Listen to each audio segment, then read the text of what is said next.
Selamat siang Bapak Ibu serta saudara sekalian. Selamat berjumpa kembali dengan program Biola Bina Online Aja. Ini suatu program pembinaan dari GKI Jalan Maulana Yusuf nomor 20 Bandung. Kali ini tema yang akan saya hadirkan adalah The 5 Love Languages atau 5 bahasa kasih. Tema ini diambil dari buku yang dikarang oleh Dr. Gary Chapman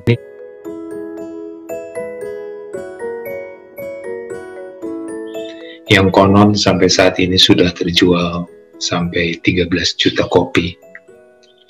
Jadi bahasa cinta ini sebenarnya sudah banyak dipergunakan oleh para psikolog, oleh bahkan para pendeta, para motivator, sehingga bukan merupakan hal yang baru lagi, tapi mungkin tidak ada salahnya kalau pada saat ini diingatkan kembali, karena buku ini cukup bermakna untuk diketahui oleh masing-masing keluarga. Buku ini bertujuan adalah supaya keluarga dapat mengerti bahasa kasih apa yang dimiliki oleh masing-masing individu anggota keluarga. Sehingga dengan pengenalan bahasa kasih tersebut dapat digunakan sebagai bahasa komunikasi yang pada penerapannya akan menciptakan suasana rumah tangga yang saling mendukung, saling menguatkan. Dengan demikian rumah tangga akan mengalami pertumbuhan iman dan pertumbuhan karakter individu secara bersama. Bapak, Ibu, serta saudara sekalian, seperti kita ketahui bahwa keluarga merupakan tempat yang begitu penting dan sentral di dalam kehidupan manusia. Keluarga adalah tempat pertama anak-anak mendapatkan atau merasakan pendidikan. Keluarga adalah tempat pertama anak-anak merasakan kasih dari orang tua dan saudaranya. Serta keluarga adalah tempat pertama anak-anak mengenal firman Allah serta anugerah Allah. Marilah kita bahas secara singkat topik yang ditulis di dalam buku ini. Bapak, Ibu, serta saudara sekalian, marilah kita membahas secara singkat topik yang tertulis di dalam buku The 5 Love Languages. Yang pertama adalah word of affirmation. Jadi kata-kata yang menguatkan, kata-kata yang mendukung, memotivasi atau membangun. Jadi bentuk bahasa kasih yang pertama ini adalah memuji dengan kata-kata. Ini sebetulnya adalah sebuah verbal compliment. Dengan demikian orang yang dipuji akan merasa dia disayangi, dia dihargai, dan sebetulnya cukup dengan kata-kata yang sederhana. Misalnya, aku sayang banget deh sama kamu, atau kamu cantik deh hari ini, atau angka pelajaranmu bagus banget, kami bangga deh sama kamu. Jadi dalam hal ini sebaiknya juga dihindari kata-kata yang kasar dan menyakitkan hati. Jadi kata yang pertama adalah word of affirmation, kata-kata yang menguatkan. Bahasa kasih yang kedua adalah quality time, atau waktu yang berkualitas, atau waktu yang bermakna. Bentuk bahasa kasih ini diekspresikan melalui penyediaan waktu yang khusus tetapi berkualitas. Jadi walaupun sesibuk apapun kita, luangkanlah waktu untuk keluarga.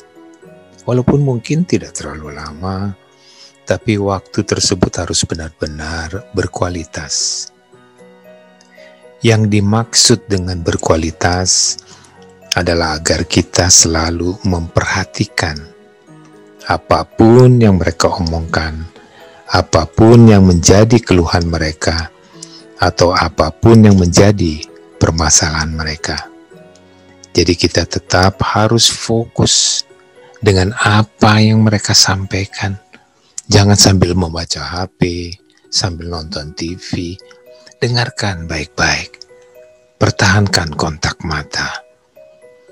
Jadi selain diadakan di dalam rumah, ada baiknya juga waktu pertemuan tersebut digunakan dengan makan bersama, misalnya di restoran favorit, tidak terlalu mahal tapi suasananya enak, atau ke tempat wisata, atau kemana saja di mana dapat diwujudkan kebersamaan itu. Dengan demikian momen ini akan menjadi momen yang berharga untuk mereka, karena mereka seakan mendapatkan perhatian khusus. Jadi bahasa kasih yang kedua adalah quality time. Bahasa kasih yang ketiga adalah receiving gifts. Jadi bentuk bahasa kasih di sini adalah si orang tersebut menerima hadiah yang kita berikan. Bukan berarti dia bersifat materi, tetapi ada maksud di balik pemberian hadiah ini adalah berupa perhatian yang kita berikan. Hadiahnya mungkin tidak usah terlalu mahal, dan ini juga bisa diberikan pada saat misalnya dia hari ulang tahunnya, pada hari ulang tahun pernikahan, atau pada saat Natal, atau bisa juga diberikan hadiah ini pada saat-saat di luar daripada hari-hari khusus tersebut. Jadi diberikan secara tidak terduga, secara surprise, misalnya memberikan bunga, memberikan dia makanan kesukaannya atau barang kesukaannya. Jadi bahasa kasih yang ketiga adalah receiving gifts. Bahasa kasih yang keempat adalah acts of service. Tindakan membantu, tindakan melayani, melakukan misalnya ikut membersihkan rumah, bersama-sama dengan menyapu, dengan mencuci piring, atau menyemir sepatu, ataupun misalnya membuat masakan kesukaannya, membuat kue, sehingga di sini akan tampak betul adanya satu kebersamaan di dalam keluarga. Jadi bentuk bahasa kasih yang keempat adalah acts of service. Nah, bahasa kasih yang kelima adalah yang kita kenal dengan physical touch atau sentuhan fisik. Bentuk bahasa kasih yang dilakukan adalah misalnya dengan membelai rambut, misalnya dengan memeluk si anak, atau menepuk pundaknya, atau mencium pipinya, atau memegang tangannya ketika berjalan. Dan sentuhan-sentuhan ini ternyata memberikan arti yang mendalam bagi mereka, karena mereka merasakan adanya perhatian melalui kontak fisik secara bermakna ini, sehingga menimbulkan perasaan kasih di antara mereka satu sama lain. Demikianlah 5 bahasa kasih yang tampaknya cukup mudah dan sederhana sekali, tidak terlalu sulit untuk diterapkan, tetapi ini akan mempunyai dampak yang sangat besar di dalam hubungan keluarga satu sama lain. Tetapi kita juga perlu menyadari bahwa sebenarnya di atas semuanya itu, seharusnya yang merupakan poin yang paling pokok, dan poin ini harusnya ditulis yang paling atas, yaitu worship and prayer, beribadah dan berdoa, di mana seluruh anggota keluarga seharusnya mendasarkan hubungan relasi dan komunikasi satu sama lain dengan mengingat bahwa Tuhan telah lebih dahulu mengasihi kita selaku manusia. Sehingga sepatutnya manusia juga harus saling mengasihi satu sama lain. Keluarga harus beribadah dan berdoa membina relasi dengan Tuhan, serta selalu bergantung, berserah, dan meminta penyertaan dari Tuhan selalu. Bapak, Ibu, serta saudara sekalian, demikianlah yang dapat disampaikan. Semoga ini dapat bermanfaat bagi kita semua, dan diharapkan bahasa kasih yang sederhana, mudah diaplikasikan di dalam rumah tangga kita masing-masing, ini akan dapat menciptakan satu keluarga, saling mendukung dan menguatkan satu sama lain, serta Tuhan akan menjadi kepala keluarga kita semua. Amin. Terima kasih Bapak, Ibu, serta saudara sekalian yang sudah mendengarkan program Biola kali ini. Mudah-mudahan kita dapat berjumpa kembali di dalam program Biola berikutnya. Semoga Bapak, Ibu, saudara sekalian selalu dijaga kesehatan dan keselamatannya. Semoga kita juga dapat berjumpa pada program Biola berikutnya. Shalom. What's going on, guys? Today's video is going to be on the book The 5 Love Languages, The Secrets to Love That Last by Dr. Gary Chapman. Love languages are words of affirmation, quality time, receiving gifts, acts of service, and physical touch. Let's go through each one a little deeper. Words of affirmation. Do you like hearing I love you or compliments or meaningful words above all else? Are insults especially detrimental to your relationship? If so, then this is probably your love language. If you discover that this is your partner's love language, make sure you give them genuine compliments and tell them you appreciate them often. The second love language is quality time. Do you value full and undivided attention above all else? One-on-one time with the TV off, the cell phone put away, and no distraction is what makes this type of person feel loved the most. Canceled or postponed dates and failure to listen are especially hurtful to this type.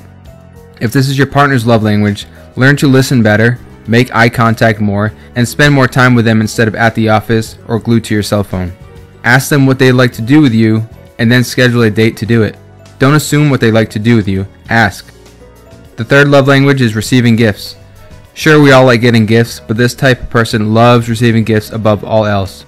Gifts to this type of person mean everything because it shows the love, thought, and effort that went into the gift. I'm not talking about materialistic or the cost of the object, but the thought behind it. Missed birthdays, anniversaries, and thoughtless gifts tear this type of person apart. The cost doesn't matter, it's the thought. It can be as simple as a card or some picked flowers or a note saying that you love their eyes. The fourth language is acts of service.